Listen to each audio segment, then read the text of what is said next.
insya Allah pada tanggal 22 Agustus tahun 2020 hari Sabtu malam Minggu, kru sahabat Jaga Sembung akan melakukan perjalanan ke Kulon ataupun Tanah Banten. Kita silaturahim dan ziarah serta pelesiran bersama kawan-kawan semuanya. Mudah-mudahan mohon doanya biar perjalanan lancar tanpa kendala, selamat sampai di rumah. Oke, kita lagi siap-siap. Terima kasih, mohon doanya. Yuk ikutin ya perjalanan kita. Nanti di like, di subscribe, di share, tonton sampai kelar. Oke, mudah-mudahan manfaat.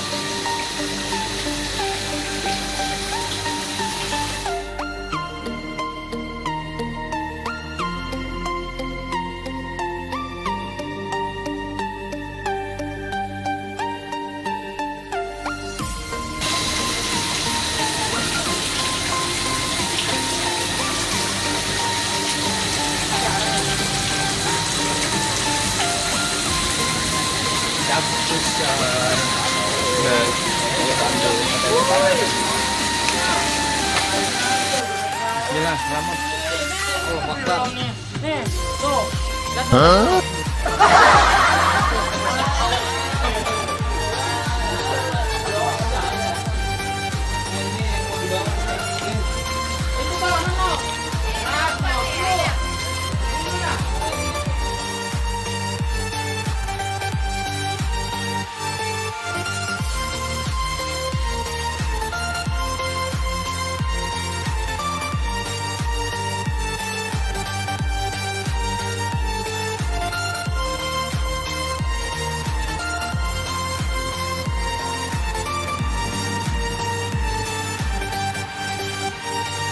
A few moments later, a few inches later.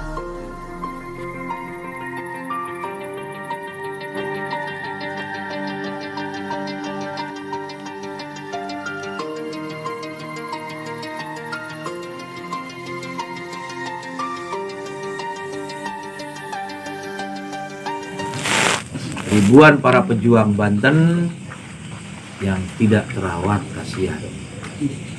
Makamnya sangat banyak sekali dan mereka ini di sini makamnya teruruk oleh material Krakatau. 26 Agustus 1883 Krakatau susunan habis. Jadi ketutup semuanya. Tutup semua. Ini sebenarnya bukan hutan. Ini kota terbesar se-Asia Tenggara. Ini kota Kasar. Ya. Sangat besar kota ini. Jadi selama kena tsunami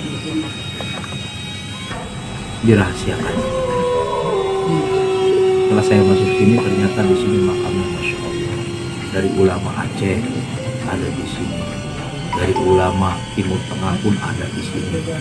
Kakaknya Cut Nyadin ada di sini makamnya. Terus ini adiknya Sultan Ageng Tirtayasa yang ke-12, Pangeran Arya Ardikusuma bin Sultan Abdul Ali Ahmad. Terus Pangeran Purbajati atau Kiai Wahil atau Ki Buyut Rengga. Beliau ini mangku buminya Sultan yang keempat, Sultan Abdul Mafakhir Mahmud Abdul Qadir, putra dari Sultan Maulana Muhammad Nasruddin yang meninggal ketika perang di Palembang. Sultan Abdul Mafakhir diangkat menjadi Sultan waktu itu masih muda, dan beliau mangku buminya Pangeran Purbajati itu mangku bumi Sultan keempat, juga Sultan kelima. Sultan kelima itu Sultan Abdul Ma'ali Ahmad, putra dari Sultan Abdul Mafakhir. Sultan Abdul Ma'ali Ahmad ayahandanya Sultan Ageng Tirtayasa atau namanya Pangeran Surya. Dan Abdul Ma'ali Ahmad paling orang-orang dekat saya. Berarti di zamannya di zaman siapa ini? Ini di zamannya Sultan Abdul Mafakhir Mahmud Abdul Qadir. Kita tahun berapa itu? Sekitar tahun 16-an. 1695.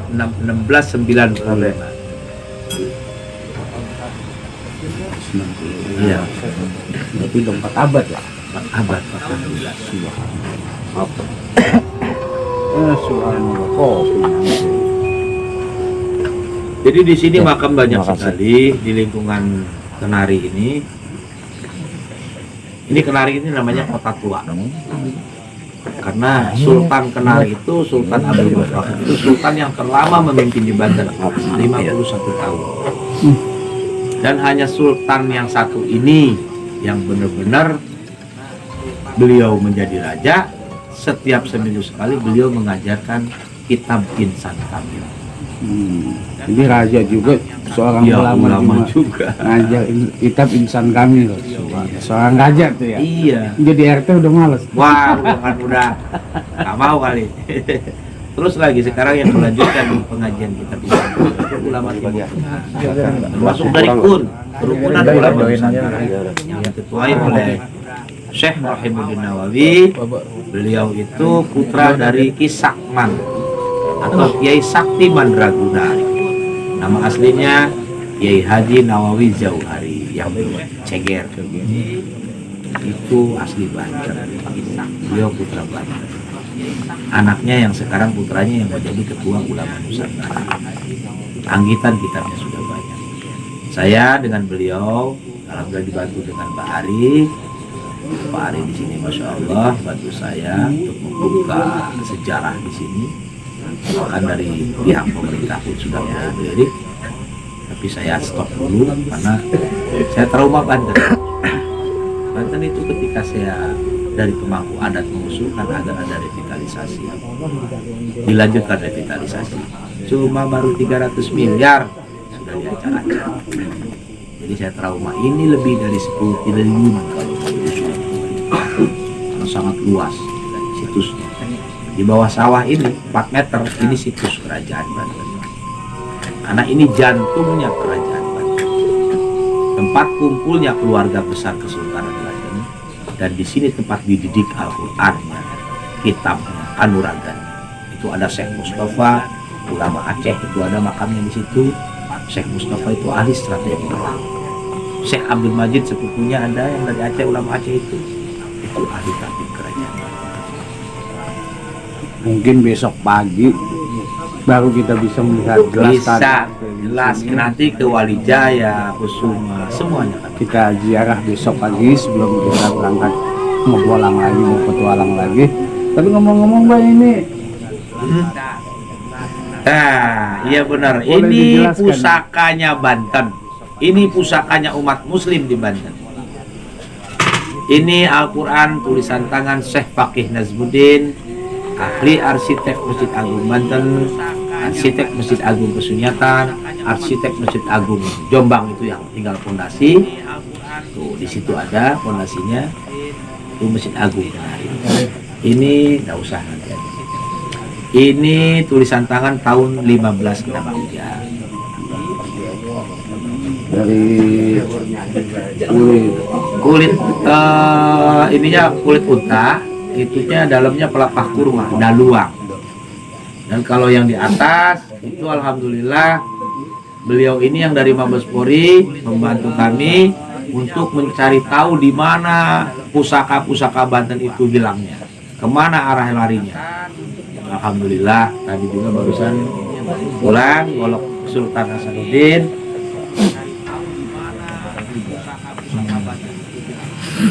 Ini yang baru balik. Mana?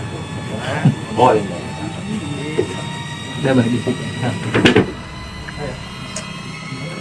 Ini yang dibawa ngamuk kemarin, bukan ngamuk sebenarnya. Abah nggak berani cabut ini. Nggak berani karena ini komando saja. Ini Aryabila. Ini Paksina Galiman dari kekuatan 3 unsur. Paksina Galiman itu lambang kereta kuda kencananya Syekh Syarif Hidayatullah. Ini dari kekuatan 3 unsur. Paksi itu Garuda, naga, dan gajah liman. Dan dalamnya punten ular tanah.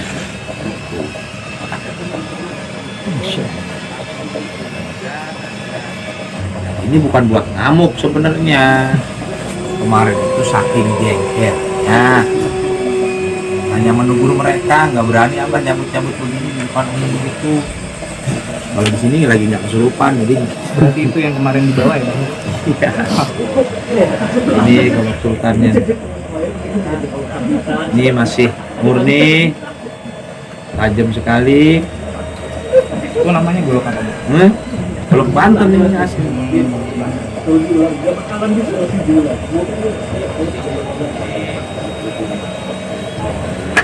Cuman ini hanya benda, ini bukan pusaka. Maaf, ini bukan pusaka. Termasuk mahkota, bendera petaka Nabi Ibrahim, koin kesultanan yang diambil oleh Pangeran Arya Wangsa Karang Arab Saudi, itu semua bukan pusaka. Itu hanya benda. Nih pusakanya, Al-Quran. Cuman memang ya silakan nilai sejarahnya yang luar biasa. Ada sejarahnya ya luar biasa. Pusaka Islam ini udah nggak ada Ya lagi. cuma kadang-kadang ada manusia yang salah mengagungkan. Kenapa nggak model yang seperti ini?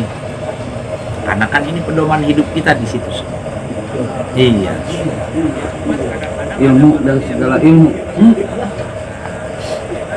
Jadi jelas pusaka buat kita orang Islam adalah Al-Quran. Pengen hidup enak, pengen hidup selamat, bahagia, Al-Quran balik lagi. Makanya kalau saya ingat omongannya pedangdut kita, Asik. Bang Haji Om Irama, amalan apa yang lebih baik daripada sholat? Nggak ada. Mau zikir luar biasa, mau tapak 40 tahun, mau ngapain aja, tapi sholat ditinggal, Iya. bukan hamba Allah. Maka dari itu, sholat berasal perintah ada di dalam Al-Quran. Makanya puncak kita sebagai umat Islam adalah ada di Al-Quran. Artinya adalah Al-Fatihah. Al-Fatihah diringkas lagi jadi Bismillahirrahmanirrahim, diringkas lagi jadi ba. Pelajari ilmu ba, insya Allah cakep. Umul. Subhanallah. Makasih Bah atas penjelasannya. Ya, sama-sama. Besok mungkin kalau waktu udah terang kita bisa ziarah bersama. Ya.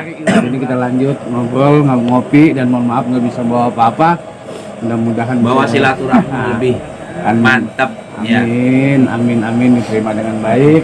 Pak Ari juga, alhamdulillah sehat terus ya Pak ya. Amin. Oke, terima kasih. Nanti kita lanjut kembali. Terus ikutin jejak perjalanan sahabat Jaka Sembung berpetualang. Oke, Assalamualaikum. Oke, terima kasih. Terus ikutin jejak.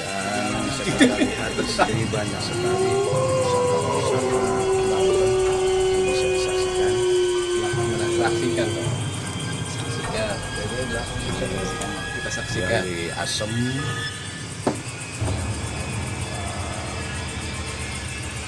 Golok Banten, Ciomas, punya pusaka-pusaka, bahkan pusaka yang luar biasa nih. Bukan tulisan tangan, yang mana besok baru bisa kita lihat, insya Allah tulisan tangan dari pelepah hormat.